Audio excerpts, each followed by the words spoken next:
What's going on, everybody? Welcome back to another episode of the single player Let's Play series. So today I want to get started by upgrading our simple alloy smelter to a normal alloy smelter, and this is going to require a couple of different processes. So we want the infinity bimetal gear, and so that's going to get us two of these gears. Now we can take these and cast them over top with these molten alloys over top, which is what I think I want to do. So all we have to do is wait for that gold to melt, and in the meantime we can work on a couple of other things that we need for this recipe. So we need industrial powder coating, ender dust, which is pulverizer of ender pearls, and get ourselves some ender dust. So we need this for the industrial powder coating, and the industrial powder coating combined with a simple machine chassis will get us what we're looking for. This is definitely quite a harder process than it used to be. I'm okay with that though. Bejeweled and Bejeweled 2? Are these... I don't know what advancements these are coming, or what mod these advancements are coming from, but okay. And now if I just come up here and grab some black dye from something, ink sacs, and we should be able to come over here and craft this up into our industrial powder coating. Now again, we still need a simple machine chassis.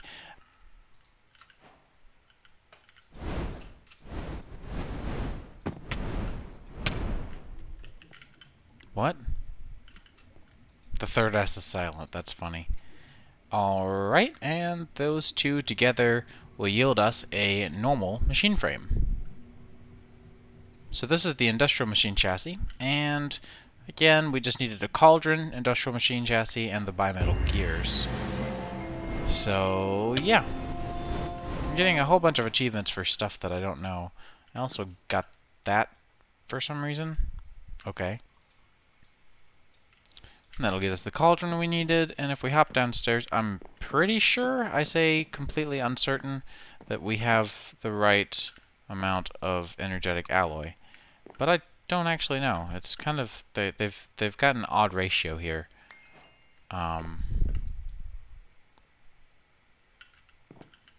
Because this was 8 nuggets, so it's kind of a tough one. So now we can make ourselves the normal alloy smelter. We're also left with some extra junk here. I want to go over here and get the alloy smelter set up. Oh, I'm up here. So in between episodes, I threw together the igneous extruders back over here instead, and I bottlenecked them on purpose using a leadstone flux duct. That way they wouldn't absorb too much power. But they are running again, so we're, you know, creating both of those resources again. However we wish. These require a capacitor. A, I love this animation, and B, today I learned that these require a capacitor. I guess that's a thing. So we can make a simple capacitor or a double layer capacitor, probably even. I'm thinking more than likely we can make a double layer capacitor and save ourselves a bit of shenaniganry. So that's going to require a pulverized coal. That's the only thing that I need machines for at this point, I think. So let's come over here and get that done real quick. Pulverized coal is definitely the least of our concerns. And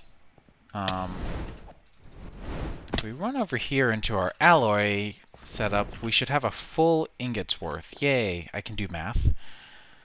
And we can make this thing. That's pretty cool. So now let's see how this mechanic works out alongside the capacitor bank, or the, not the capacitor bank, the alloy smelter, because I don't actually know anymore.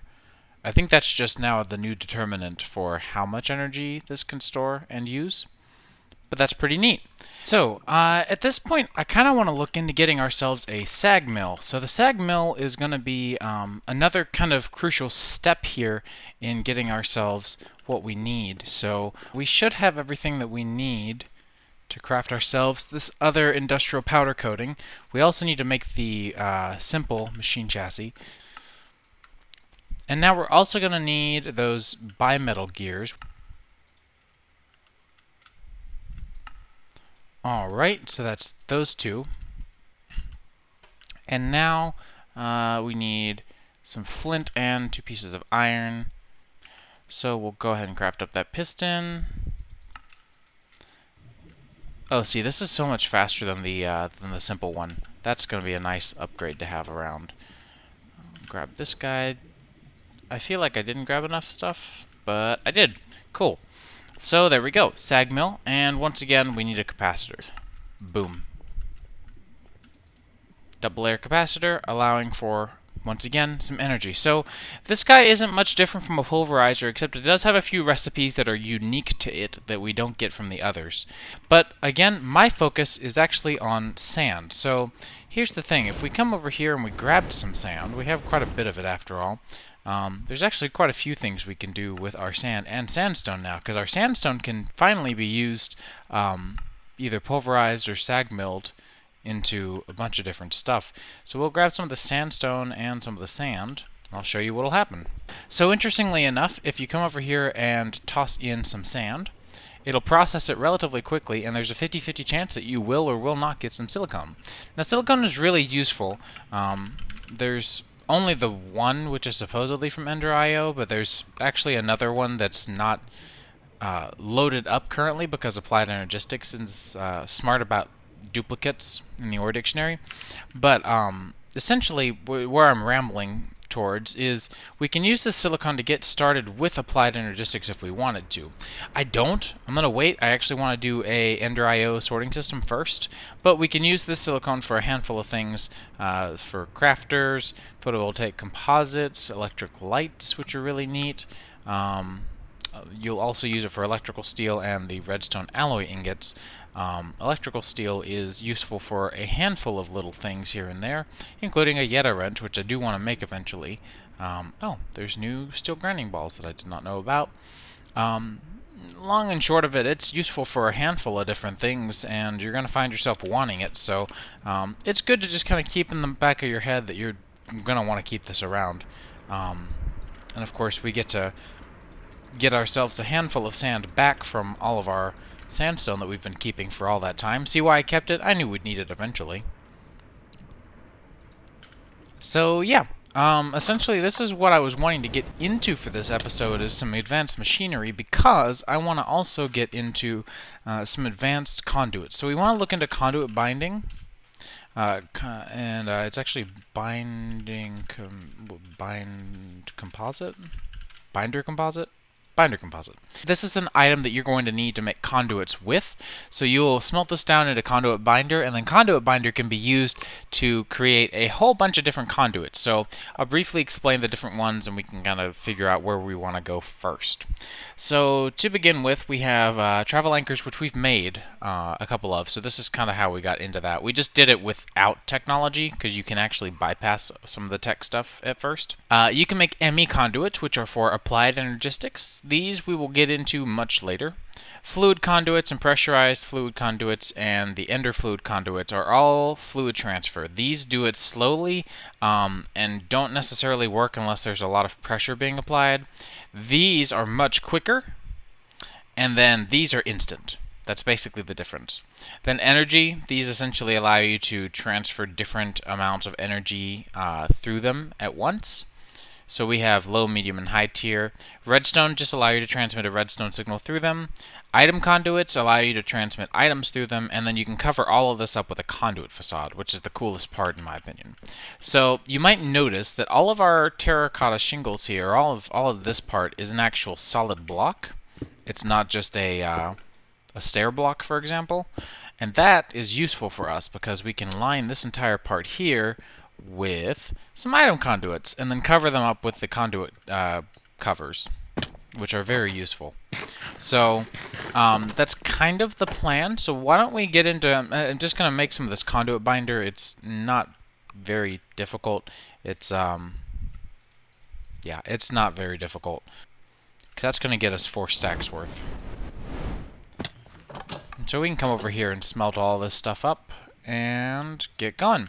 Alright, so we have all 4 stacks of our conduit binder here, and now we can get started. So remember how I said I might use some phantom faces to kind of get everything started? We might not have to do phantom faces. In fact, we might just do this like I'm thinking, with some different conduits and stuff.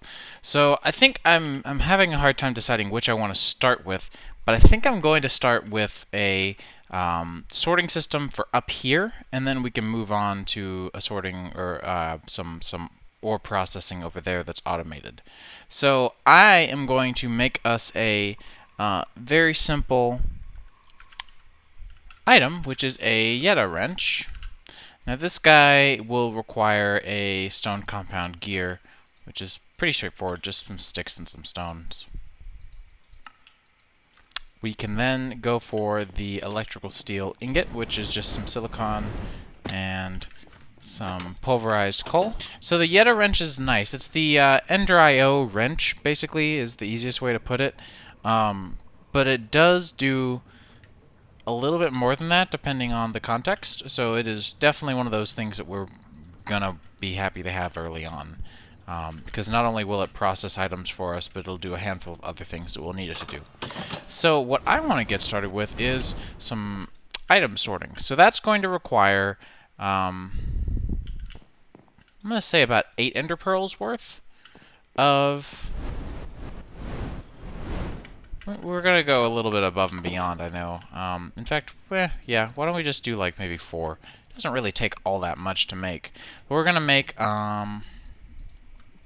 some, and oh, what is it called? It's not ender alloy, it's pulsating iron. That's what it was. Thank you. So pulsating iron turns into iron nuggets, and then with our conduit binder here, we can use it to create some item conduits. So that's why I really only need like 4, is because we'll get 9 each, and every 3 nuggets will make a set of 8. So realistically, we will get quite a bit from this.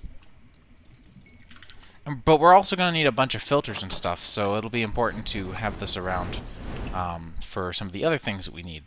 So let's go ahead and get started with a handful of item conduits. Very cool. And we can get started here if we just blink right through.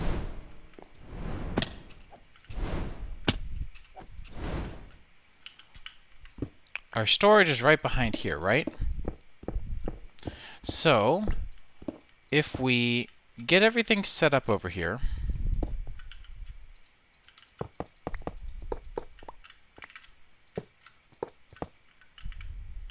we can get ourselves a nice little sorting.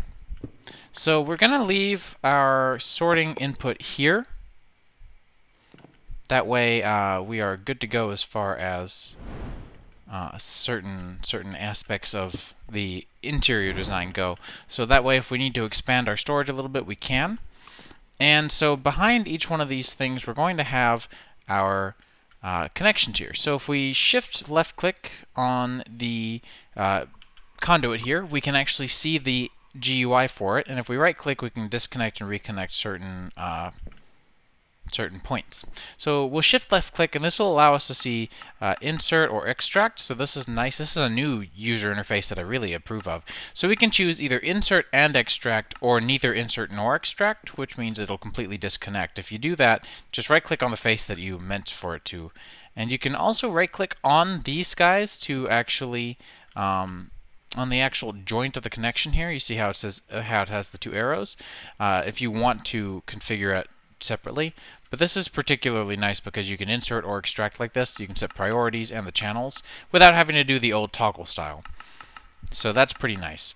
So green is the default channel, which is fine, but I, for the sake of my own sanity, will change these all to white real quick. So let me do that, and that way, with all of these being white, it's good to have them white so that if you set something new up, it will be...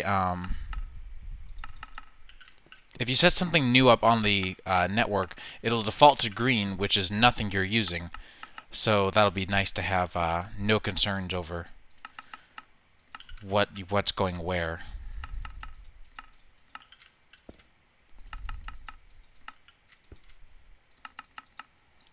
Boom. So all of these are set to insert on the white channel.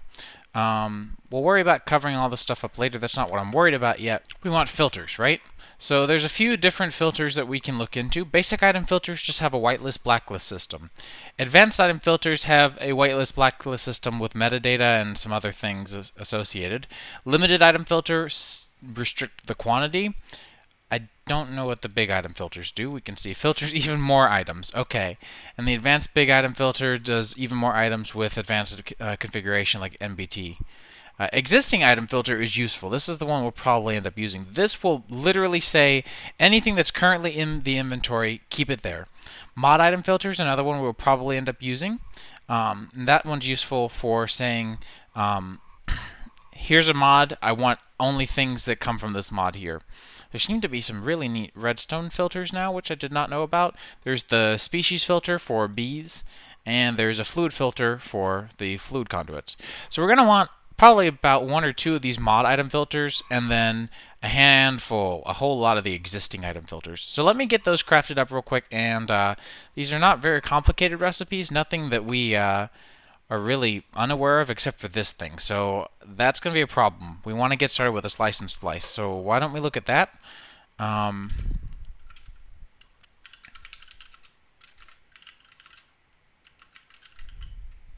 So the slice and splice is a relatively simple machine to craft, actually. I thought this was going to be a lot harder. This isn't the worst thing. We combine these. That's going to give me organic black dye. Organic brown dye. So I have not actually messed with any of this before, so this is neat kind of seeing all of this stuff come together. That gets us that. Now this combined with this, which is 2 lapis and 4 quartz again, so same thing that we've been doing. So now we should be able to make ourselves the oh, and that made 6. Very cool. Okay. And so if I combine that with 1 of these, that's going to make ourselves the soul machine chassis, which we're going to need to make a whole bunch of stuff, like the soul binder and the slice and splice. So we need a mob skull and 5 solarium, which solarium is not that difficult to make. Solarium is just 5 soul sand, or it's 1 soul sand per, but we need 5 of these, remember, and gold.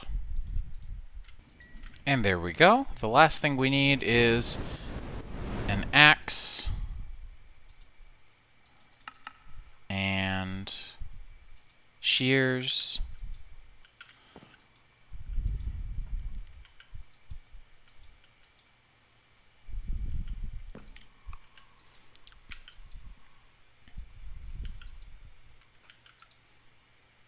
And a skull. Now, I think I've gotten skulls. Yeah, okay, good. We have. We'll use a zombie head, because who cares about those, right? We'll come down here and grab ourselves the... let's see, axe blade. Did I already... There it is. Axe head.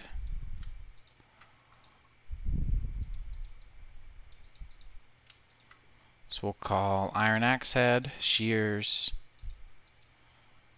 Make an iron axe, and we'll see if this works, and if this doesn't, then I might have to add a compatibility recipe for that. So now that we have our slice and splice, and a small workaround for that recipe, because it is kind of a bit of a prickly situation for that, we can finally get started with our Z-logic processors and some of the other stuff that we need. Now remember, this guy also going to require a capacitor, so let me get that crafted up as well, because you guys have seen that a few times now. Boom. So, if you recall, we needed that Z-logic processor. Z-logic processors are not the, or controllers rather, are not the worst to craft. They're just a bunch of silicon and a handful of other little menial items. They're not really high expense items. So definitely not the worst thing to craft in the world, but they're still not quite my favorite. Let's go ahead and get some solarium ready. We're gonna need about, I'm gonna say 16, just to be on the safe side. And in the meantime, while this is cooking up, we'll go and get the ingredients together for roughly 8 in total Z-logic processors.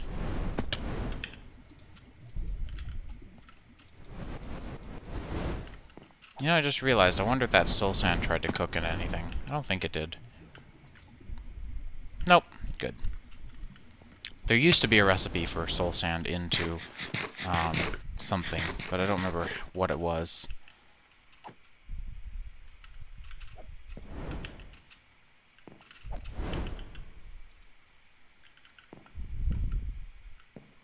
So now if we just grab some of that silicone, we'll need 16 for that, and we'll need 8 zombie heads. I can go and put this stuff up too while I'm here. And we'll need 8 pieces of redstone. And that should be all we need.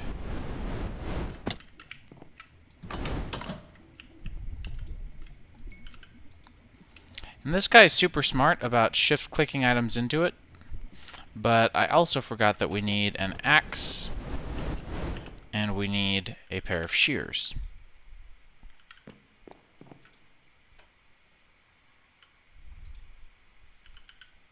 So let's make a pair of shears, and we'll make an axe real quick.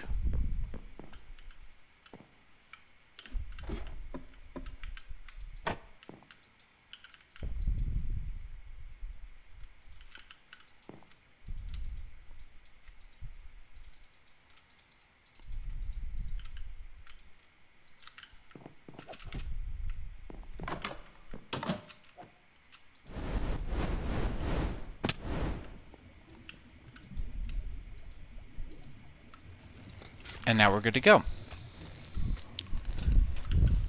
Oh, this makes new, very gross animations. That's awesome. So, you can just shift-click a bunch of your items in here, and they'll go where they need to go. You don't even have to worry about putting them in the right order. It already knows, which is very useful.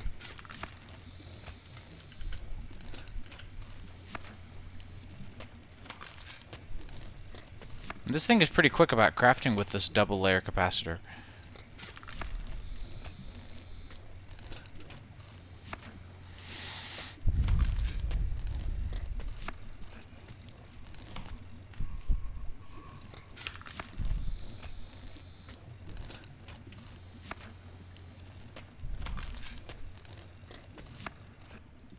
And there we go. So we're all said and done there. Pretty straightforward.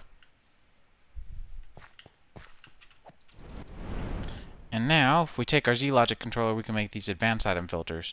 So they're just a bunch of redstone and paper, which is why part of why I've been harvesting so much paper lately. That and Thaumcraft. We'll go and unblock this second little chunk of stuff.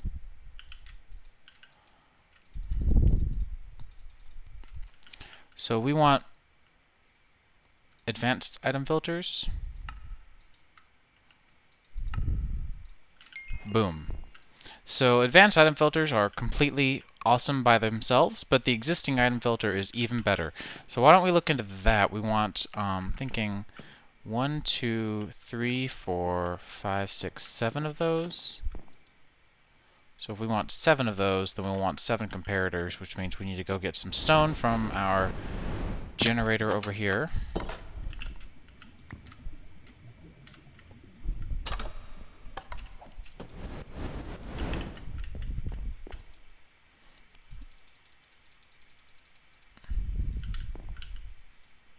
And we'll need some quartz.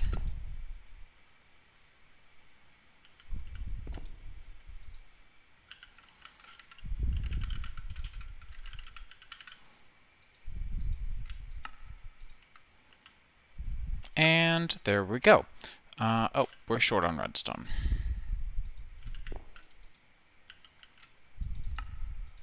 There we go.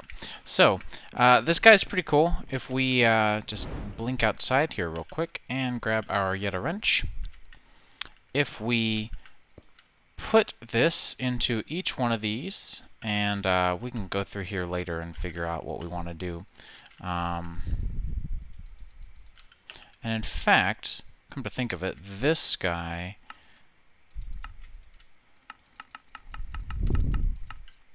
doesn't actually need one. It just needs to be on the lowest priority. And I'll explain why in a minute. And then this is my mods chest, right? So we can actually put that there. All right, so if we edit the filter settings and we do snapshot, we can do, let's see, ignore metadata, match metadata, ignore metadata. So let's see, sticky mode.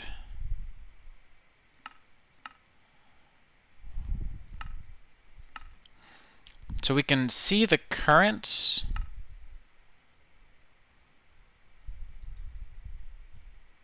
whitelist. Sorry, this seems a little bit bugged. But that's okay. So we definitely want to or dictionary enabled, match metadata, sticky mode disabled is fine, ignore MBT, and whitelist. So we can do the same thing for this one. If we show, that's what we got there. And let's see, we said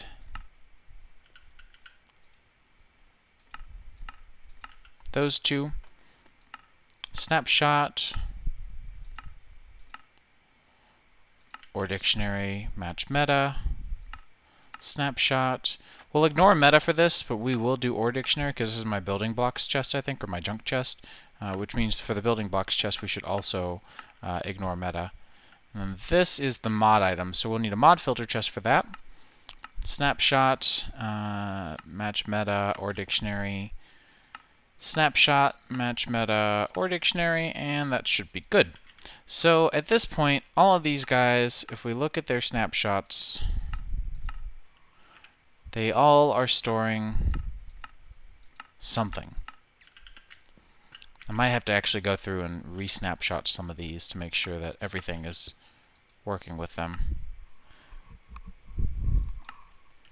Just to be 100% certain that we're not going to run into problems.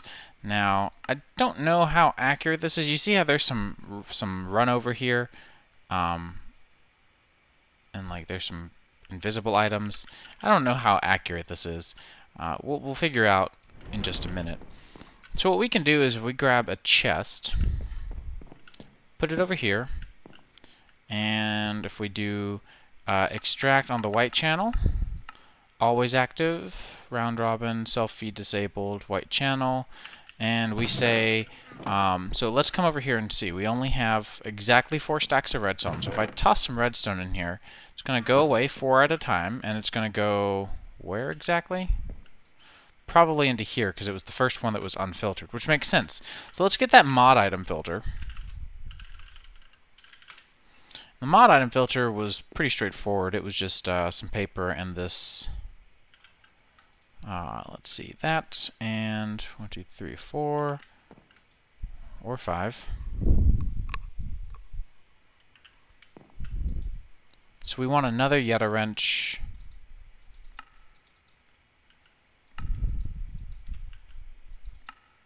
And we'll do mod item filter. So if we look at the mod item filter,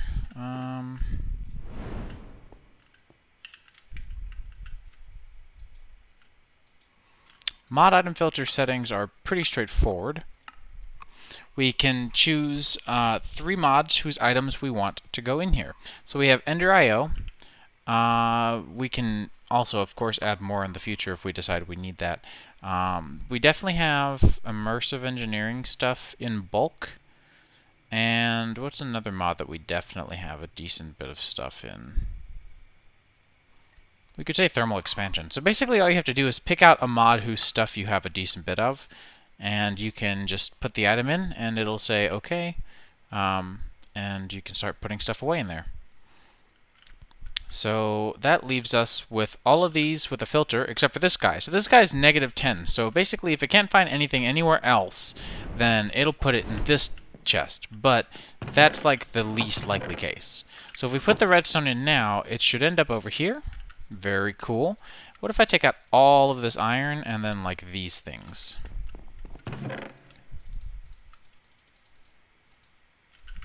So all that iron is going to end up coming back right over here, which is exactly what I was wanting. We can take that out. I don't need to see all of it go in. And then what about these? Do those go over here too? Or are they going to go... They're going to match with the mod items first.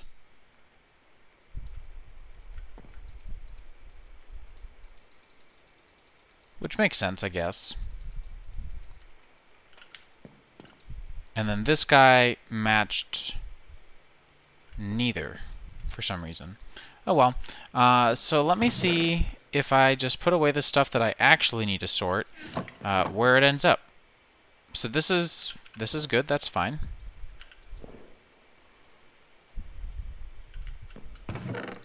Now we're working on the stone, which should end up in here, because I think I had a few pieces at one point. And I did say or dictionary, so if I've got andesite or anything, it'll match. And then cobblestone should have gone in there, but I wasn't actually paying attention. So yeah, that seems to be a working sorting system. And with that, even though it's horrendously ugly, I think I'm going to call this an episode, because to make this pretty, it's going to take a couple of steps. So we want to kind of hold off on that until we can later. So next episode, we'll finish up a bunch of our fun experiments here with sorting and item transport, and we'll kind of play with some of our other options, as well as some other machines from Ender.io and just some random miscellanies. So I hope you guys enjoyed this episode, and I'll see you in the next one.